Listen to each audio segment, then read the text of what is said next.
In this part, we're going to talk about new ways to tell stories.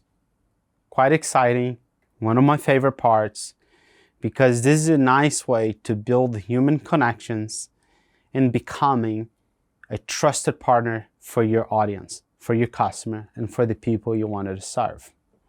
Why we're here. Love this part.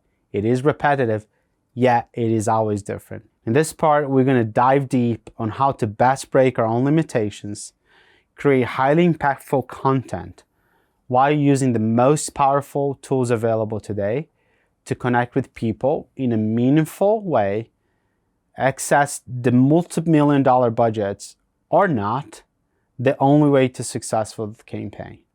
My goal is to help you to become more confident in creating compelling narrative. You do not have to have millions and millions of dollars to develop meaningful stories. Let's look at this. Key objectives. First, understand why the new era of marketing requires speed, agility, and precision to stay relevant in the midst of chaos. 2, learn how to best use the most powerful tools available for you to connect with your audience wherever they are, when they want, and how they want. That's how you stay relevant. And objective number 3 is use the right formats to create content and distribute it to your audience while capture their attention in a very chaotic consumer landscape. Let's look into this film real quick. It is a bit long. Definitely encourage you to watch through it. It's actually quite funny, but very true. Let's take a quick peek. Because everything is amazing right now, and nobody's happy. Like, in my lifetime, the changes in the world have been incredible. When I was a kid, we had a rotary phone. We had a phone that you had to stand next to, and you had to dial it. Yes. You realize how primitive? You're making sparks in a phone, and you actually would hate people with zeros in their numbers because it was more like, oh, this guy's got 2 zeros. Screw that guy. Why do I want to? And then if they called and you weren't home, the phone would just ring lonely by itself. And then if you wanted money, you had to go in the bank for when it was open for like 3 hours. You had to stand in line, write yourself a check like an idiot. And then when you ran out of money, you just go, well, I can't do any more things now. Right. I can't do any more things. That's it, yeah. That was it. And even if you had a credit card, the guy would go, ugh, and he'd bring out this whole shunk, and he'd write, oh, you have to call the president to see if you have any money. And it's all true, kids. You had to call the president, yeah. It was ridiculous. Yes. Do you feel that we now, in the 21st century, we take technology for granted? Well, yeah, because now we live in an amazing, amazing world, and it's wasted on the crappiest generation of just spoiled idiots that don't care, because this is what people are like now. They got their phone, and they're like, it won't. Give it a second. It's going to space. Can you give it a second to get back from space? Is the speed of light too slow? It's true. Yeah. I was on an airplane, and there was internet, high-speed internet on the airplane. That's the newest thing that I know exists. And I'm sitting on the plane, and they go, open up your laptop. You can go on the internet. And it's fast, and I'm watching YouTube clips. I'm in an airplane. And then it breaks down, and they apologize. The internet's not working. The guy next to me goes, this is bull.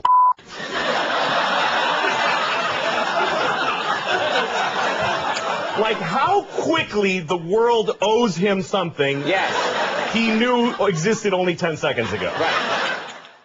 Pretty crazy, right?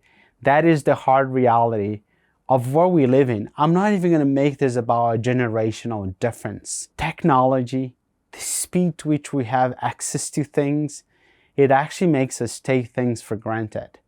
We can't keep trying to solve our problems the same way when those problems were created. We have to think differently. Here's a huge macro trend that I think a lot of people think they have used it, but it's very untapped. It's called dark social. Messenger apps have actually outgrown social media. Here's a few data points. In the next 18 months, there's going to be an addition 1.8 billion unique users of Messenger apps.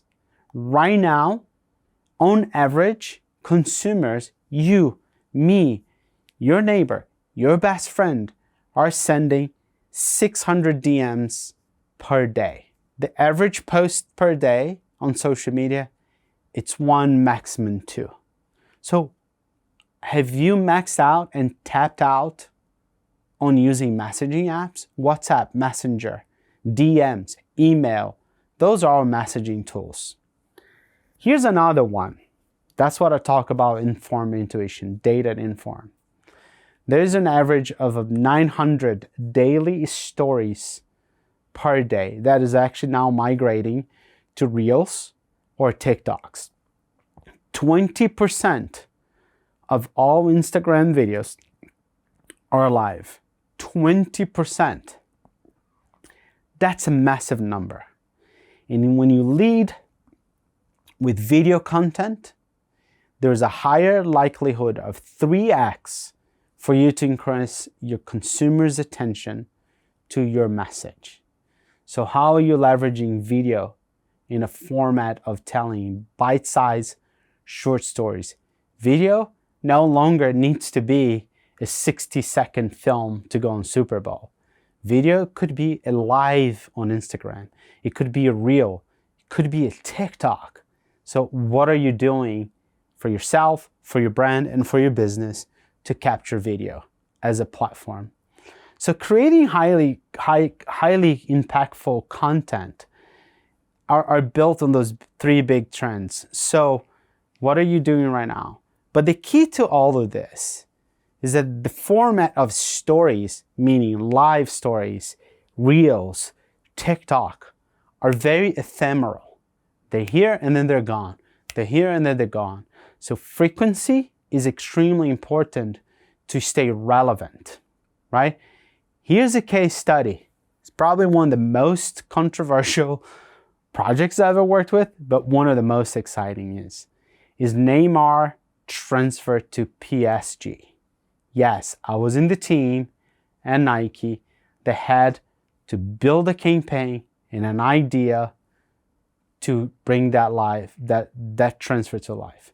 So the main premise that we had is that we had to humanize the hero. We had to show the hero behind, you had to show the human behind the hero. And to do this, we decided to tell real and meaningful story through the power of social media. How did you do that? The insight, the strategy, and the proposition. The insight was the world, the media, and people were very skeptical about this controversial transfer from Barcelona to Paris Saint-Germain. The strategy, it was quite interesting. We're doing a massive brainstorming creative session to think about what is our point of view, what is our narrative, what are we going to say? And this goes to show that an idea can come from anywhere. And that's the importance back to having a very diverse group of people. Our intern at that time raised his hand in the meeting and said, hey, why do you have to explain and have a point of view and have a campaign for his decision to go from Barcelona to PSG? And at that time, everybody kind of look around and go, what is he doing? Why is he saying this? So Luke continued and he said, well, as a soccer fan, the very first thing I actually really want is to be able to buy his jersey with his name and his number in the back. So our strategy was not to create a story or a campaign. Our strategy was to give people access to the most coveted football jersey in the world at that time. So the proposition was based on speed, agility, and we needed to be ready within, very bold goal, 5 minutes of the announcement. We wanted to make sure every consumer in all the world could have the option to buy the Neymar PSG jersey with his name and his number in the back within 5 minutes of the announcement. So that's to show that an insight can come from anywhere, the data point is always available, and then you should not only default to what you've always done, which was to create a nice produced film. So what did we do? The formula is simple. And I'm going to draw the formula again on the board. So let's just call, so the formula, that was very big. So let's call formula.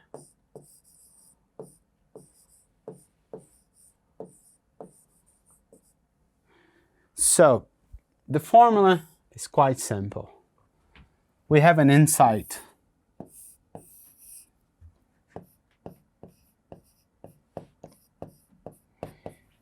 The insight here is what consumer wanted. They wanted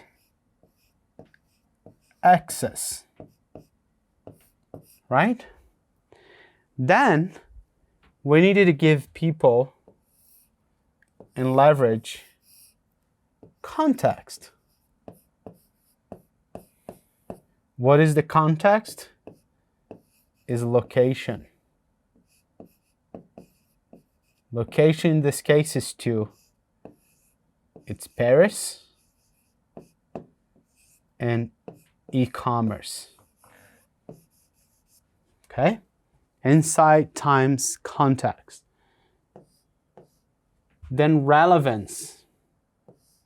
Very, very important. What is relevance? Is why people should care. Where is this happening? And that is the 5 minutes goal. And then here, ultimately, it's access. It's availability. It's readiness. Is a .com ready? That was the formula. Insight, context, relevance, and access. And we did that through the power of what? Social media. So, easy, replicable, scalable, regardless of the size of your budget. You can take this playbook and apply to any situation in your company. So, let's just keep going here for a second, right? What happened? Was it successful? Yeah, it was extremely successful. Neymar's jersey generated the highest traffic to Nike.com in history. We also sold the most jerseys within 48 hours in the history of the company. A very simple video of just live streaming where he was in the stadium. And this picture here, that it was the simplest picture we ever done from a campaign creation perspective, is his jersey in his locker room at Parc des Princes in Paris with his number within 5 minutes of his public announcement. And what we had? 9 million engagement in a very simple photography. So, you do not have to have millions of dollars to deliver the highest engagement of the entire year. And then we created short bite-sized content that generated 42 million views in 24 hours. And then we sold 118,000 jerseys in 48 hours with a very simple formula.